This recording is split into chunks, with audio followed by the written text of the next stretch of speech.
Humans of the cardboard, welcome back to Just Nuts, guys. Today I'm coming back at you with an updated cyberse deck profile. You can call this MATHMECH, although it is lighter on the MATHMECH cards. You could call this Code Talker, technically. You could also call it just cyberse good stuff.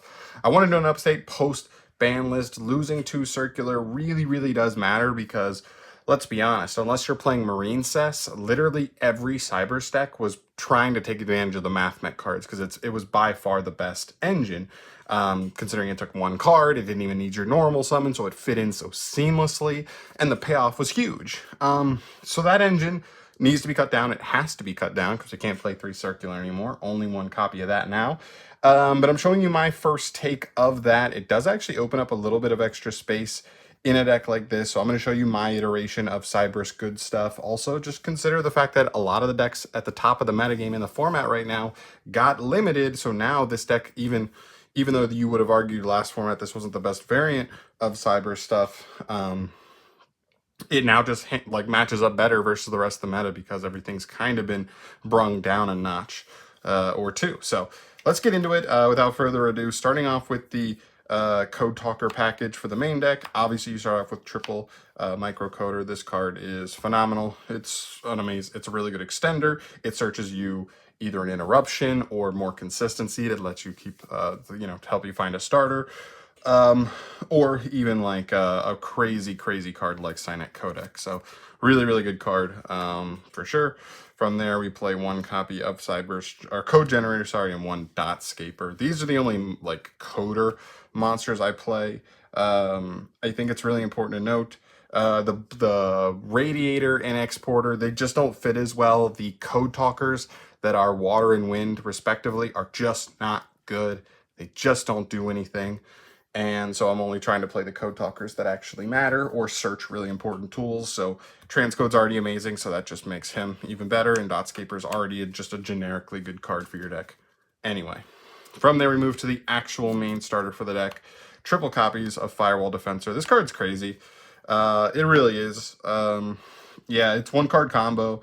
It essentially does similar to what the same combo I showed off in the last time I showed off this deck profile, except now I'm actually opting to end on Firewall Dark Fluid plus Heat Soul plus both the traps. That's really what you're going for. You'll get 2 draws off Heat Soul on top of that, all off of 1 card. Just this card. You don't even need an extra discard in hand because you're going to search the free discard anyway. So really crazy card. For the rest of the Firewall package, you also play 1 Guardian and 1 Phantom. Phantom's the pseudo brick here, but let's be honest, you can pitch it off Mining, you can pitch it off Small World, so it's not the end of the world, but yeah, I mean, it is what it is. To make the combo work, you do need to play this card at least at 1, but we have ways to kind of make use of him at least, especially like sending him, even if you hard draw him and then reborning him off a Splash Mage just to link him off will still trigger him, which is pretty cool. And then Guardians there is a secondary target once this guy fires, just so Defensor isn't just straight up dead for the rest of the duel. That can't come up. We still play a MATHMECH engine. I still think it's worth it, but I'm playing about as small as physically possible. I said small package the last time we did this deck profile, but that was speaking with 3 circular, and so because we're now on only 1 circular, things are different. 1 circular.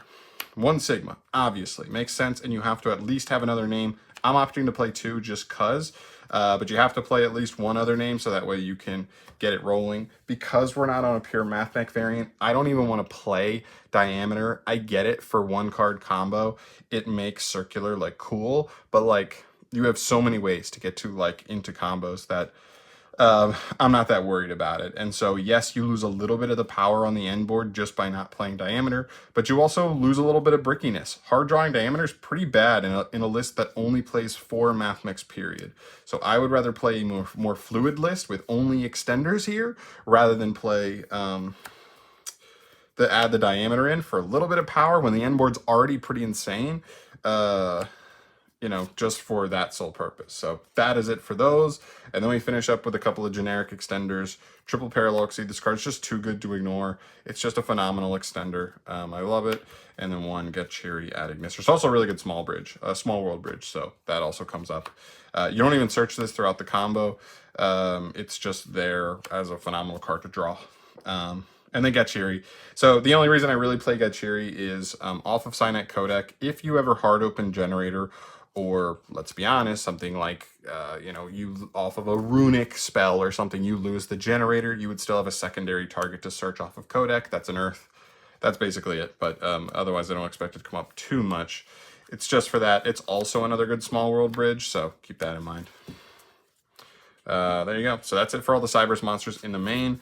Moving on to our lineup of hand traps here. 2 copies of Ash Blossom. Oh, I have these a little bit out of order. Sorry. 3 copies of Ash Blossom. Keep in mind, this is a new format. This is always going to be the weirdest part of a new format deck list, just because we're still trying to figure out what's still really good, what's still the best hand traps going around. But yeah, triple Ash, triple copies of Droll. I'm still going to rock with 3 Droll until I feel safe enough to drop it, but so that's where I'm at there.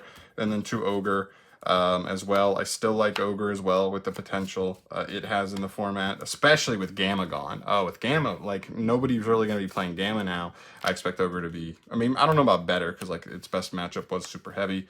And then again, like I said, we're going in a new format. I'm just messing around with a bunch of these just to see which one I like the most.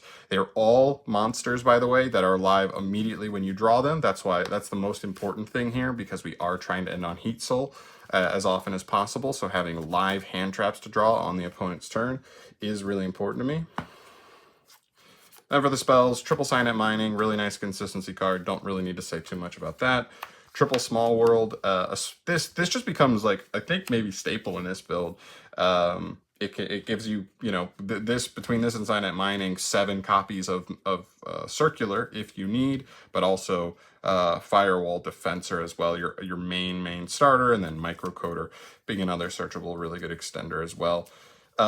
Yeah, it just makes your 3 most important cards uber searchable, and I really like that. Plus, because we're on the hand trap build, we just have so many, like, those cards become small world bridges if we just need to play, and so they're pretty dang consistent. I do play the 1 codec that is just there for the combo. This card's not even bad to draw, though, by the way, because it means even like a bad hand of like 1 hand trap, let's say something like the worst extender in your deck.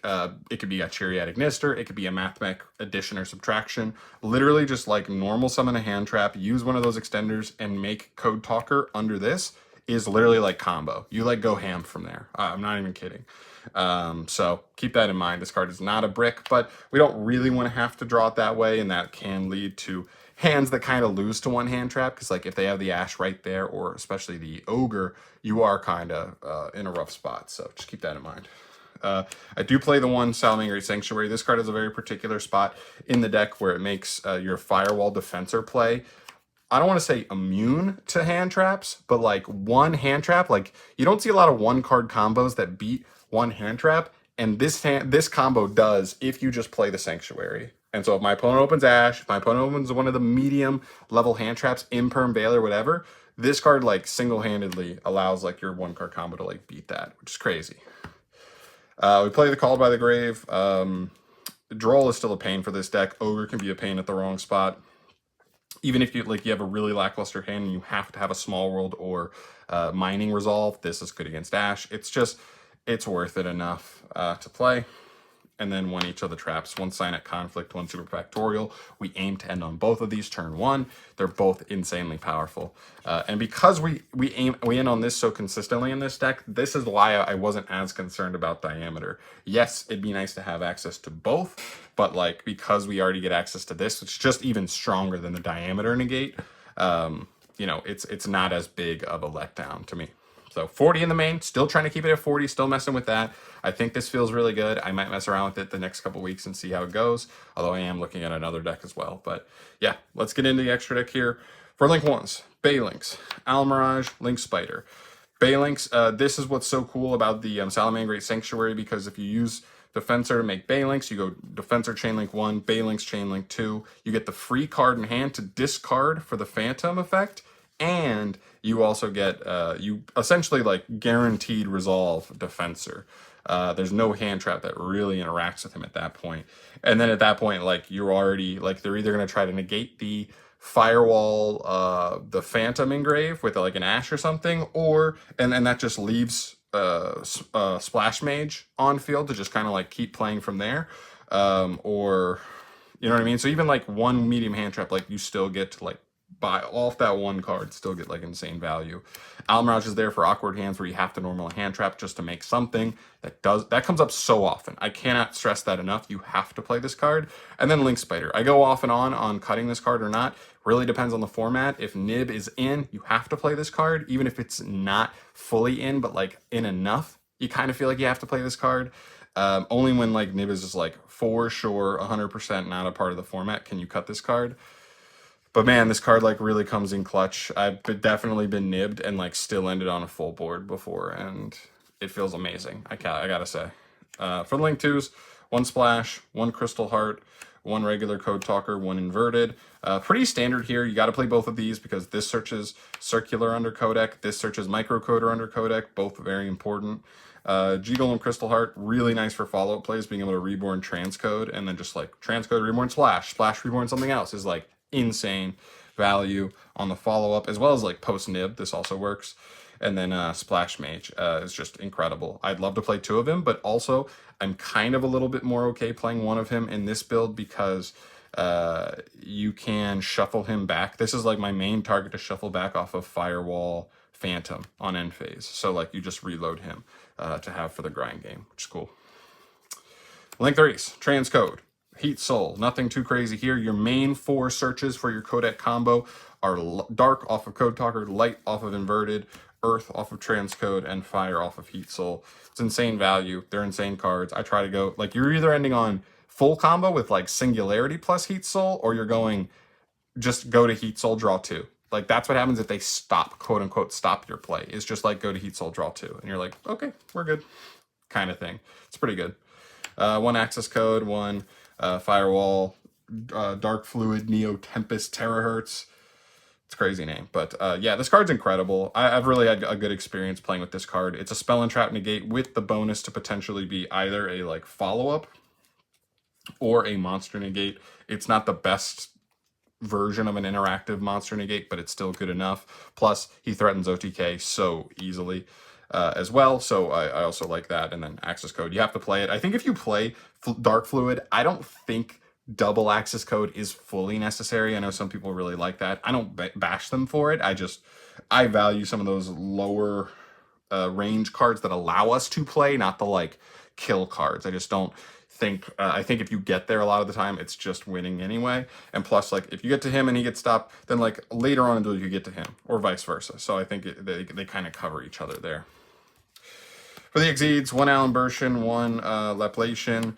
You play the Allen Bershon, so that way, like, just Circular is still fully setting up Super Factorial. He actually doesn't come up nearly as much in this build. You have to play the Laplation or the MATHMECH build. Package isn't even really giving you much value, but it's definitely worth it still. That the interaction he has is still insane. And then your 2 send targets for your Firewall, Link 5. You send this is a Spell or Trap Negate from Grave while you control Link 4 or higher, and you can quick send this on the opponent's turn, and then this will negate a face-up card. So anything that's just an ignition effect, you can kind of hit them before they get to fire, which is pretty good there. Or even like specific triggers, the way they're timed, you can still get in the middle of those, which is cool. But yeah, that's pretty much it. That's my list for right now going into the new format that I recommend. Definitely give it a try. I think the 40 card build is the way to go. We want to maximize our ability to see the best cards in the deck: Circular, Defensor, Microcoder. And then from there, it's, you know, by trimming down and playing like just the bare necessities of each of those packages, we're able to still fit in 11-ish defensive cards as well, which does help out in the end. So there's my list. Thank you so much for watching. As always, guys, let me know your thoughts down below on the list. Any ideas going into next format? I would consider siding an Ibly just because, like, the card's just insane in certain decks. I also really wanted to play Lingaribo in the main, but just with space, I think Balinx is more important because it's just more consistently saving you from losing to one hand trap with the Firewall play. And so I think Lingaribo, like, you side it for when you play Labyrinth. You side it for when you play Dynamorpheus, stuff like that. But with space right now, it's that kind of thing where, like, if Nib is not played in the deck, in the format at all, you can play it over, like, Link Spider. But Yeah, right now I just don't think you can. But yeah, those are my overall thoughts. Thank you so much for watching. As always, guys, let me know your thoughts down below in the comment section on anything with the deck. Your suggestions for cards to add to the build and anything else. But I'm out of here for today. Thank you so much for watching. As always, subscribe to the channel for more deck profiles from your boy down the line. And I'll see you in the next one. Peace.